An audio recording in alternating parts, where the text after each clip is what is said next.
ಕಾಲ್ಪನಿಕ ಕಥೆಗಿಂತ ಸತ್ಯವು ಯಾವಾಗಲೂ ತುಂಬಾ ವಿಚಿತ್ರವಾದದ್ದು ಅಂತ ಹೇಳ್ತಾರೆ. ಈ ಕೇಸ್ನ ನೋಡಿದ ನಂತರ ನೀವು ಅದನ್ನು ನಂಬೋದಿಕ್ಕೆ ಅಥವಾ ಒಪ್ಕೊಳ್ಳೋದಕ್ಕೂ ಸಹ ಸಾಧ್ಯವಾಗಲ್ಲ. ಆದ್ರೆ ಇದೇ ಸತ್ಯ. ಅದು ಡಿಸೆಂಬರ್ 21, 1980 ಲಾಸ್ ಏಂಜಲೀಸ್ನ ಕ್ಯಾಲಿಫೋರ್ನಿಯಾದಲ್ಲಿ 40 ವರ್ಷದ ಒಬ್ಬ ಯಂಗ್ಸನ್ನ ಜೈಲಿಗೆ ಕರೆದುಕೊಂಡು ಹೋಗ್ತಾರೆ. ಹಾಗೆ ಅವಳನ್ನ ಕರೆದುಕೊಂಡೋದ ಅದೇ ಜೈಲಿನೊಳಗೆ ಅದಾಗಲೇ 32 ವರ್ಷದ ಎಟಾ ಲೂಯಿಸ್ ಸ್ಮಿತ್ ಅನ್ನೋ ಇನ್ನೊಂದು ಹೆಂಗ್ಸಿರ್ತಾಳೆ. ಅವಳು ಜೈಲಿಗೆ ಹೋದಾಗ ಲೂಯಿಸ್ ಸ್ಮಿತ್ ಅಲ್ಲಿ ಮಲಗಿರ್ತಾಳೆ. ಆಕ್ಚುಲಿ ಲೂಯಿಸ್ ಸ್ಮಿತ್ ಜೈಲಿಗೆ ಬಂದು 4 ದಿನ ಆಗಿರುತ್ತೆ. ಆ ಏರಿಯಾದಲ್ಲಿ ಸ್ವಲ್ಪ ದಿನಗಳಿಗಿಂತ ಮುಂಚೆ ಒಬ್ಬ ನರ್ಸ್ ತುಂಬಾ ಬರ್ಬರವಾಗಿ ಮರ್ಡರ್ ಆಗಿರ್ತಾರೆ. ಹಾಗೆ ಆ ಕೊಲೆ ಮಾಡಿದ್ದು ಈ ಲೂಯಿಸ್ ಸ್ಮಿತ್. ಅಲ್ಲದೆ ಆಕೆಗೂ ಈ ಕೊಲೆಗೂ ಖಂಡಿತ ಏನಾದ್ರು ಸಂಬಂಧ ಇರ್ಬೋದು ಅಂತ ಯೋಚನೆ ಮಾಡಿದ ಪೊಲೀಸರು ಇದರಿಂದ ಆಕೆನ 4 ದಿನಗಳ ಹಿಂದೆ ಜೈಲಿಗೆ ಹಾಕಿರ್ತಾರೆ. ಆಕೆನ ಸುಮಾರು 10 ಗಂಟೆಗೂ ಹೆಚ್ಚು ಕಾಲ ಇಂಟ್ರೋಗೇಟ್ ಮಾಡಿ ಪಾಲಿಗ್ರಾಫ್ ಟೆಸ್ಟ್ ತಗೊಂಡು ಹಾಗೆ ಅವರು ಆಕೆಗೆ ಊಟ ಮತ್ತು ನೀರನ್ನು ಕೊಡದೆ ಅವಳನ್ನ ಅಲ್ಲೇ ಬಿಟ್ಟಿರ್ತಾರೆ. ಆದ್ರೆ ಅವಳು ಇದಕ್ಕೆಲ್ಲ ಬಗ್ಗಲ್ಲ ಅಂತ ಅವ್ರಿಗೆ ಗೊತ್ತಾಗುತ್ತೆ. ಈ ಕೊಲೆಗೂ ಅವಳಿಗೂ ಏನ್ ಸಂಬಂಧ ಅಂತ ಪೊಲೀಸರಿಗೆ ಗೊತ್ತೇ ಆಗ್ತಿರಲ್ಲ. ಅಷ್ಟೇ ಅಲ್ಲ, ಲೂಯಿಸ್ ಸ್ಮಿತ್ ಪೊಲೀಸರಿಗೆ ಸರಿಯಾಗಿ ಆನ್ಸರ್ ಕೂಡ ಮಾಡ್ತಾ ಇರಲ್ಲ. ಹಾಗಾಗಿ ಪೊಲೀಸ್ ಏನ್ ಪ್ಲಾನ್ ಮಾಡ್ತಾರೆ ಅಂದ್ರೆ ಒಬ್ಬ ಲೇಡಿ ಅಂಡರ್ ಕವರ್ ಪೊಲೀಸ್ನ ಕೈದಿಯಾಗಿ ಸೆಟ್ ಮಾಡಿ ಲೂಯಿಸ್ ಸ್ಮಿತ್ ಇರೋ ಸೆಲ್ಗೆ ಕಳಿಸ್ತಾರೆ. ಈಗ ಈ ಅಂಡರ್ ಕವರ್ ಪೊಲೀಸ್ ಕೆಲಸ ಏನಂದ್ರೆ ನಾನು ಕೂಡ ಒಬ್ಬ ಕೈದಿ ಅಂತ ನಂಬೋ ರೀತಿ ಮಾಡೋದು, ಹಾಗೆ ಅವಳಿಂದ ಸತ್ಯನ ಹೊರ ತೆಗೆಯೋದು. ಪೊಲೀಸ್ ಯೋಚಿಸಿದಂತೆ ಸೆಲ್ ಒಳಗೆ ಇರೋದು ಪೊಲೀಸ್ ಅಂತ ಗೊತ್ತಿಲ್ಲದೆ ಲೂಯಿಸ್ ಸ್ಮಿತ್ ಏನಾಯ್ತು ಅಂತ ಹೇಳ್ತಾಳೆ. ಹಾಗೆ ಅವಳು ಹೇಳಿದ್ದನ್ನ ಯಾರೂ ನಂಬಲಿಲ್ಲ. ಅಷ್ಟೇ ಅಲ್ಲ, ಮುಂದಿನ 1 ವಾರದಲ್ಲಿ ನ್ಯೂಸ್ ಪೇಪರ್ನ ಹೆಡ್ಲೈನ್ಸ್ ಆಗಿ ಹೊರ ಬರುತ್ತೆ. ಈ ರೀತಿ ವಿಷಯಗಳು ನಡೆಯುತ್ತಾ ಮತ್ತು ನೀವು ಅದನ್ನ ಕೇಳಿದಾಗ ಸುಳ್ಳು ಅನ್ನೋ ರೀತಿ ಕಾಣುತ್ತೆ. ನೀವು ನಂಬಲಾಗದ ಸತ್ಯ ಘಟನೆ ಬಗ್ಗೆ ಇವತ್ತಿನ ಈ ವಿಡಿಯೋದಲ್ಲಿ ನಾನು ನಿಮಗೆ ತಿಳಿಸ್ತಾ ಹೋಗ್ತೀನಿ.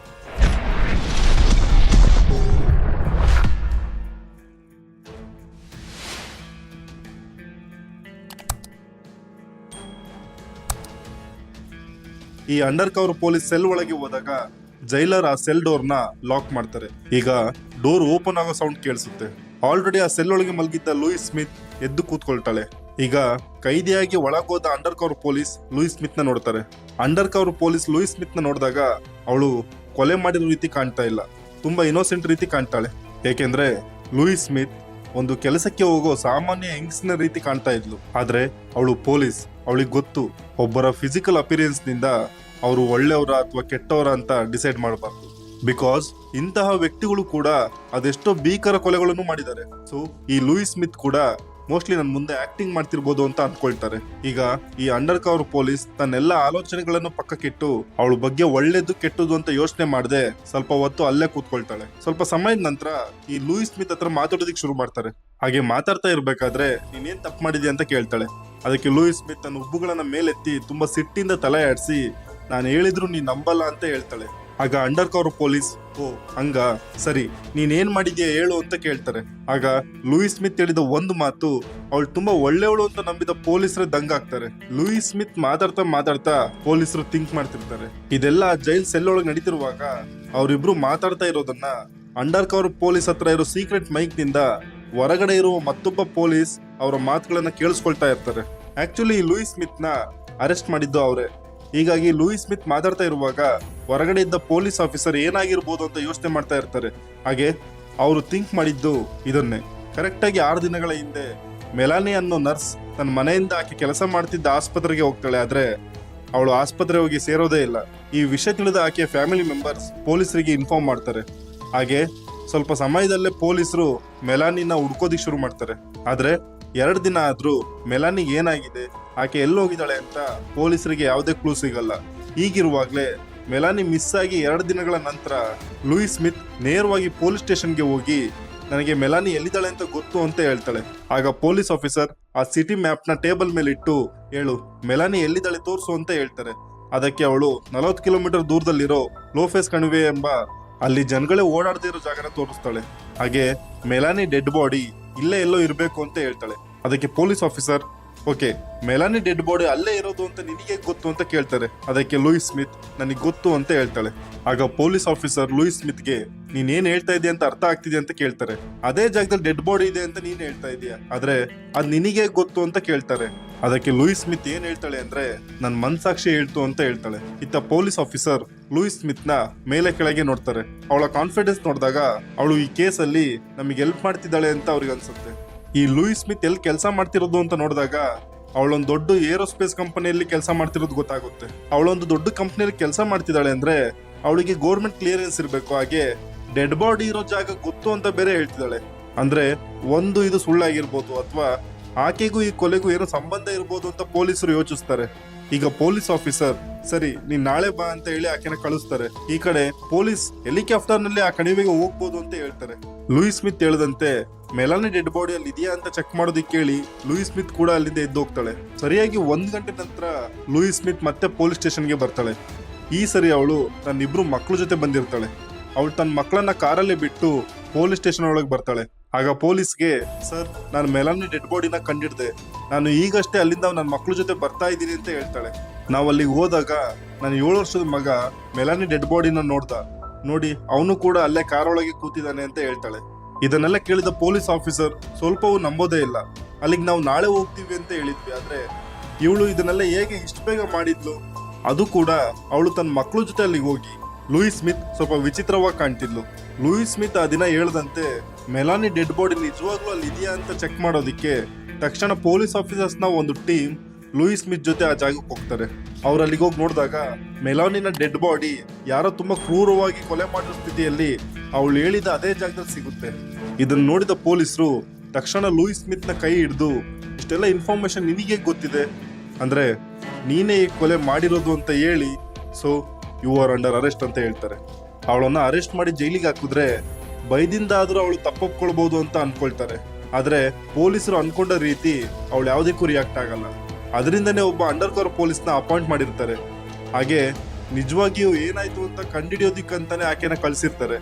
ಆಗ ಲೂಯಿಸ್ ಸ್ಮಿತ್ ಹೇಳಿದ್ ಮಾತ್ರ ಇದ್ರ ಜೊತೆ ಒಂದು ಸಿನಿಮಾನೇ ಮಾಡ್ಬೋದು ಅಂತ.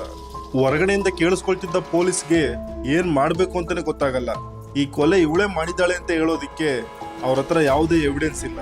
ಆಕೆ ಆ ಬಾಡಿನ ಫೈಂಡ್ ಔಟ್ ಮಾಡಿರ್ತಾಳೆ. ಡೆಡ್ ಬಾಡಿನ ಫೈಂಡ್ ಔಟ್ ಮಾಡಿ ಪೊಲೀಸ್ಗೆ ರಿಪೋರ್ಟ್ ಮಾಡೋದು ಕ್ರೈಮ್ ಅಲ್ಲ. ಈಗ ಪೊಲೀಸ್ ಹತ್ರ ಇರೋ ಸಾಕ್ಷಿ ಏನಂದ್ರೆ ಲೂಯಿಸ್ ಸ್ಮಿತ್ ನೇರವಾಗಿ ಬಂದು ಡೆಡ್ ಬಾಡಿ ಎಲ್ಲಿದೆ ಅಂತ ಹೇಳಿದ್ದು. ಹಾಗೆ ಪೊಲೀಸ್ಗೆ ಡೆಡ್ ಬಾಡಿ ಕರೆಕ್ಟ್ ಆಗಿ ಅದೇ ಜಾಗದಲ್ಲಿ ಸಿಕ್ಕಿದ್ದು.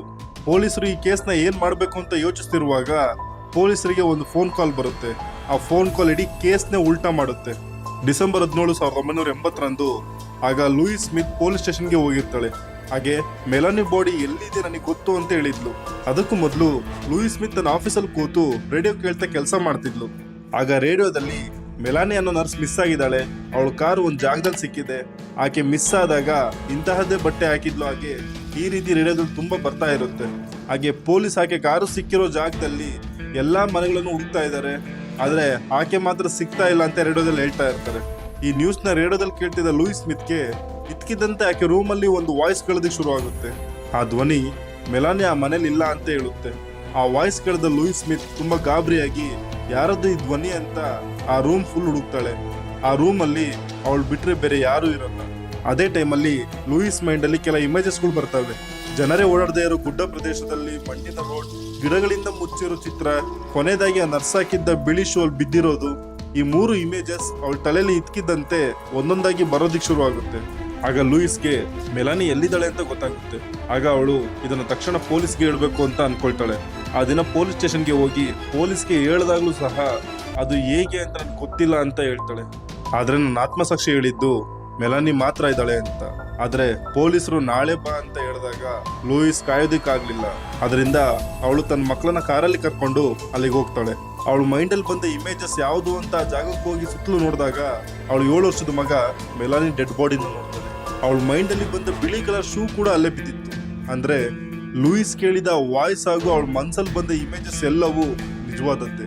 ಲೂಯಿಸ್ ಸ್ಮಿತ್ ಜೈಲಲ್ಲಿ ಇದ್ದಾಗ ಅಂಡರ್ ಕವರ್ ಪೊಲೀಸ್ಗೆ ಸಿನಿಮಾ ಮಾಡಬಹುದು ಅಂತ ಹೇಳಿದಾಗ ಹೊರಗಡೆ ಇದ್ದ ಪೊಲೀಸ್ಗೆ ಒಂದು ಫೋನ್ ಕಾಲ್ ಬರುತ್ತೆ. ನಾನು ಆಗ್ಲೇ ಹೇಳ್ದಂತೆ ಅದು ಈ ಕೇಸನ್ನೇ ಫುಲ್ ಉಲ್ಟಾ ಮಾಡುತ್ತೆ. ಆ ಫೋನ್ ಕಾಲ್ ಬಂದಿದ್ದು ಬೇರೆ ಪೊಲೀಸ್ ಸ್ಟೇಷನ್ ಇಂದ. ಆ ಕಾಲಲ್ಲಿ ಅವ್ರು ಹೇಳಿದೇನಂದ್ರೆ ಮೆಲಾನಿ ಕೊಲೆ ಕೇಸಲ್ಲಿ ನಾವು 3 ಜನನ ಅರೆಸ್ಟ್ ಮಾಡಿದೀವಿ, ಅಷ್ಟೇ ಅಲ್ಲ ಅವರು ಎಲ್ಲದನ್ನು ಒಪ್ಕೊಂಡಿದ್ದಾರೆ, ಹಾಗೆ ಈಗ ಅವರು ಜೈಲಲ್ಲಿ ಇದ್ದಾರೆ ಅಂತ ಹೇಳ್ತಾರೆ. ಈಗ ಪೊಲೀಸರಿಗೆ ಗೊತ್ತಾಗುತ್ತೆ ಲೂಯಿಸ್ ಸ್ಮಿತ್ಗೂ ಈ ಕೇಸ್ಗೂ ಯಾವುದೇ ಸಂಬಂಧ ಇಲ್ಲ ಅಂತ. ಅದರಿಂದ ಲೂಯಿಸ್ ಸ್ಮಿತ್ ನ ಜೈಲಿಂದ ರಿಲೀಸ್ ಮಾಡ್ತಾರೆ. ರಿಲೀಸ್ ಆದ ಅದೇ ದಿನ ಮೆಲಾನಿಯನ್ನ ಕೊಂದ 3 ಜೀವಾವಧಿ ಶಿಕ್ಷೆ ವಿಧಿಸ್ತಾರೆ. ಸರಿಯಾಗಿ 6 ವರ್ಷಗಳ ನಂತರ ಲೂಯಿಸ್ ಸ್ಮಿತ್ ತನ್ನನ್ನು ಅರೆಸ್ಟ್ ಮಾಡಿದ ಪೊಲೀಸ್ ಆಫೀಸರ್ ವಿರುದ್ಧನೇ ಕೋರ್ಟ್ ಅಲ್ಲಿ ಕೇಸ್ ಫೈಲ್ ಮಾಡ್ತಾಳೆ. ಹಾಗೆ ಕೋರ್ಟ್ ಕೂಡ ಈ ಕೇಸ್ನ ತನಿಖೆ ಮಾಡುತ್ತೆ. ಮೆಲಾನಿ ಡೆಡ್ ಬಾಡಿನ ಹುಡ್ಕೋದಿಕ್ಕೆ ಲೂಯಿಸ್ ಸ್ಮಿತ್ ಮನಸ್ಸಿಗೆ ಬಂದ ಇಮೇಜಸ್ ಕಾರಣ ಅಂತ ಕೋರ್ಟ್ ಒಪ್ಕೊಳ್ಳುತ್ತೆ. ಲೂಯಿಸ್ ಸ್ಮಿತ್ ಈ ಕೇಸ್ನ ಗೆಲ್ತಾಳೆ ಕೂಡ. ಲೂಯಿಸ್ ಸ್ಮಿತ್ನ ಈ ಘಟನೆ ಕಾಕತಾಳಿ ಅಂತ ಹೇಳೋದ್ ಬಿಟ್ರೆ ಅದಕ್ಕೆ ಯಾವುದೇ ವೈಜ್ಞಾನಿಕ ವಿವರಣೆ ಇಲ್ಲ ಅಂತ ನಾನು ಭಾವಿಸ್ತೀನಿ. ಸತ್ಯ ಯಾವಾಗಲೂ ಕಲ್ಪನೆಗಿಂತ ವಿಚಿತ್ರವಾದದ್ದು ಎಂಬುದಕ್ಕೆ ಈ ಕೇಸ್ ಮತ್ತೊಂದು ಉದಾಹರಣೆ ಆಗಿದೆ. ಈ ವಿಡಿಯೋ ನಿಮ್ಗೆ ಇಷ್ಟ ಆಗಿದ್ರೆ ಹಾಂಟೆಡ್ ಕನ್ನಡಿಗ ಯೂಟ್ಯೂಬ್ ಚಾನಲ್ ಅನ್ನ ಲೈಕ್ ಮಾಡಿ, ಶೇರ್ ಮಾಡಿ ಹಾಗೂ ಸಬ್ಸ್ಕ್ರೈಬ್ ಮಾಡಿ. ಧನ್ಯವಾದ.